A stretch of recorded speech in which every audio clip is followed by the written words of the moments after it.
ಇವಳು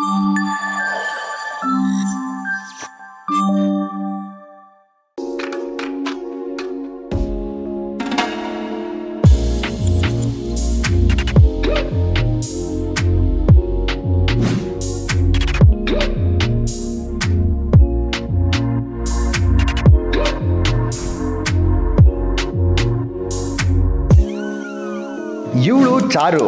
ಅಯ್ಯೋ ಚೂರು ಅಲ್ಲ ರೀ, ಚಾರು ಚಾರು ಅಲಿಯಾಸ್ ಚಾರುಲತಾ. ಮನೇಲಿ ಇರ್ತಾಳೋ ಇಲ್ವೋ, ಆದರೆ ಯಾವಾಗಲೂ ಇನ್ಸ್ಟಾಗ್ರಾಮ್ನಲ್ಲೇ ಇರ್ತಾಳೆ. ಗ್ರಾಮ್ನಷ್ಟು ತೂಗದೆ ಹೋದ್ರು ಕಿಲೋಗ್ರಾಮ್ನಷ್ಟು ಮಾತಾಡ್ತಿರ್ತಾಳೆ. ಮಚ್ಚ ನೀನು ಬದುಕಬೇಕಾ ಅಂತ ಕೇಳೋರಿಗೆಲ್ಲ ಕೂಳೆ ಕೊಡ್ತಾ ಮಾತಲ್ಲೇ ಸಾಯಿಸ್ತಿರ್ತಾಳೆ. ಮಚ್ಚ ನೀನು ಬದುಕಬೇಕಾ? ಹಾಗಾದ್ರೆ ಯಾರಿಗೂ ಕಾಲು ಹಿಡಿಬೇಡ, ಕೈ ಹಿಡಿ. ಯಾಕೆ ಕೈ ಹಿಡಿಬೇಕು ಅಂದರೆ ಕಾಲು ಹಿಡಿದ್ರೆ ಚೆನ್ನಾಗಿರಲ್ಲ. ಅದಕ್ಕೆ ನೆನ್ಪಿರ್ಲಿ ಮಗ, ಕೈ ಇರೋದೇ ಹಿಡಿಯೋಕೆ, ಕಾಲು ಇರೋದೇ ನಡೆಯೋಕೆ. ಏನ್ ಮಗ ಲೈಫು 5 ರೂಪಾಯಿ ಬಿಸ್ಕೆಟ್ ತರ ಆಗೋಯ್ತು. ಏನ್ ಮಚ್ಚ ಆ ಹುಡುಗಿ ಅಷ್ಟು ಸಕ್ಕತ್ತಾಗಿದ್ದಾಳೆ. ಏನ್ ಬಿಡ್ಬಾರ್ ಮಾತಾಡಂಗಿಲ್ವಾ? ಲೇ ರೆಡ್ ಬುಲ್ ಅಷ್ಟು ಉದ್ದ ಇದೆಯಾ, ಬುಲ್ಬುಲ್ ಅಂತಿದ್ಯಲ್ಲೋ. ಪ್ಲೇಟ್ ನನ್ನಷ್ಟೇ ಉದ್ದ ಇರುತ್ತೆ ಮಚ್ಚ. ಗೊತ್ತಲ್ವಾ? ಇವನು ಪಾಂಡು, ವಯಸ್ಸು 30, ರಾಗಿ ಬಣ್ಣ, ಅಸಾಧಾರಣ ಮೈಕಟ್ಟು. ಇವನ್ ಪ್ರಕಾರ ಇವನು ಅಂಜದ ಗಂಡು. ಆದರೆ ಇವನು ಮಾಡೋ ಕಿತಾಪತಿಗೆಲ್ಲ ಸಿಕ್ಕಾಕೊಳ್ಳೋದೇ ಇವನ್ ಫ್ರೆಂಡು. ಇವನ್ನ ನಂಬ್ಕೊಂಡವ್ರ ಪಾಡು ನಾಯಿ ಪಾಡು. ಅವ್ರನ್ನ ಕಾಪಾಡಬೇಕು ಮೇಲಿರೋ ಗಾಡು. ರೀ ವಿಮಲ ಅವರೇ, ವಿಷಯ ಗೊತ್ತಾಯ್ತಾ? ಇವರು ಸಾವಿತ್ರಮ್ಮ, ಪಾಂಡು ಅವ್ರ ತಾಯಿ. ಅಲ್ಲ ಅಲ್ಲ, ಮಹಾತಾಯಿ. ನಾನು ಹೇಳೋದಕ್ಕಿಂತ ನೀವೇ ಹೋಗಿ ನೋಡ್ಕೊಂಬನ್ನಿ. ಪಕ್ಕದ ಮನೆ ಸಾವಿತ್ರಮ್ಮನ ಮಗಳು ಯಾವ್ದೋ ಹುಡುಗನ ಜೊತೆ ಓಡೋಗ್ಬಿಟ್ಟಿದ್ದಾಳೆ ಕಣ್ರಿ. ಅಲ್ಲ, ಅವಳಿಗೆ ಓಡೋಗಕ್ಕೆ ನಮ್ಮೂರ್ದ ಯಾವ್ದು ಹುಡುಗ ಸಿಗ್ಲಿಲ್ವಾ ಅಂತ. ಅಯ್ಯೋ ಬಿಡಿಪ್ಪ, ನಮ್ಗೆ ಆಗ್ಬೇಕು ಕಂಡೋರ್ ಮನೆ ಸುದ್ದಿ. ರೀ ವಿಮಲ್ ಅವ್ರೆ, ವಿಷಯ ಗೊತ್ತಾಯ್ತಾ?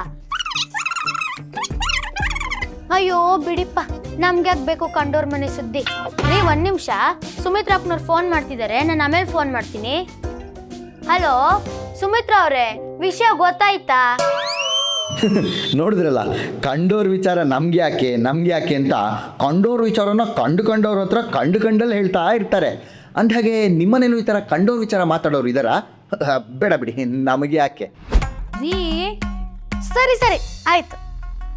ನೋಡಿದ್ರಲ್ಲ, ಇವರು ಪಾಂಡು ಅವ್ರ ಅಪ್ಪ. ಹೆಂಡತಿ ಏನಾದರೂ ಹೇಳೋಕೆ ಮುಂಚೆನೆ ಸರಿ ಅಂದು ತಾವು ಅಮ್ಮವ್ರ ಗಂಡ ಅಂತ ಪ್ರೂವ್ ಮಾಡ್ಕೋತಾ ಇರ್ತಾರೆ. ರೀ ನೀವು ಹೆಂಡತಿ ಮಾತು ಕೇಳ್ತೀರಾ ಅಂತ ಬೇರೆಯವರೆಲ್ಲ ಆಡ್ಕೋತಾ ಇದ್ರು. ಆಗ ನಾನು ಹೇಳ್ದೆ, ಅವ್ರ ಆಗೇನಿಲ್ಲ, ಏನಾದರೂ ಕೆಲಸ ಮಾಡೋಕ್ಕಿಂತ ಮುಂಚೆ ನಾನೊಂದು ಮಾತು ಕೇಳ್ತಾರೆ ಅಂದೆ. ಹೌದಲ್ವ ರೀ? ಸರಿ ಆಯ್ತು ಕರೆಕ್ಟ್. ರೀ ಆಗ ಅವರು ಹೆಂಡತಿ ಮಾತು ಕೇಳೋ ಅವನ್ ಯಾವ ಸೀಮೆ ಗಂಡ ಅಂದ್ರು ರೀ. ಸರಿ ಆಯ್ತು ಕರೆಕ್ಟ್ ಅಲ್ವಾ? ಹಾ ರೀ, ನೀವು ಹೊರಗಡೆ ಸಿಂಹ ತರ ಇರ್ಬೇಕು, ನನ್ನ ಎದುರಿಗೆ ಗ್ರಾಮ ಸಿಂಹ ತರ ಇರ್ಬೇಕು, ಅರ್ಥ ಆಯ್ತಾ? ಸರಿ ಆಯ್ತು. ಹೌದು, ನೀನ್ ಯಾರು? ನೀನ್ ಯಾಕೆ ನಿನ್ ಗಂಡನ ಎದುರಿಸೋರ್ತಾರ ನನ್ನನ್ನು ಎದುರಿಸ್ತಾ ಇದೀಯ? ಹಾ ಹೇಳೋದನ್ನ ಮರ್ತಿದ್ದೆ. ಪಾಪ ಪಾಂಡು ಅವ್ರ ಅಪ್ಪಂಗೆ ಮೆಮೊರಿ ಪ್ರಾಬ್ಲಮ್ಮು. ಹೆಂಡತಿ ಎದುರಿಗೆ ಅವರು ಮೌನಿ, ಮಾಮೂಲಾಗ ಅವರು ಗಜಿನಿ. ಈ ಎಲ್ಲ ವ್ಯಕ್ತಿತ್ವಗಳ ಸಮ್ಮಿಶ್ರಣವೇ ಪಾಪ ಪಾಂಡು ಜೂನಿಯರ್ಸ್. ಈ ಮುದ್ದು ಮಕ್ಕಳು ನಿಮ್ಮನ್ನ ರಂಜಿಸಕ್ಕೆ ಬರ್ತಾ ಇದ್ದಾರೆ. ಏನು ಮಾಡ್ಬೇಕು ಗೊತ್ತಲ್ಲ? ನೋಡಿ, ಹರಸಿ, ಹಾರೈಸಿ.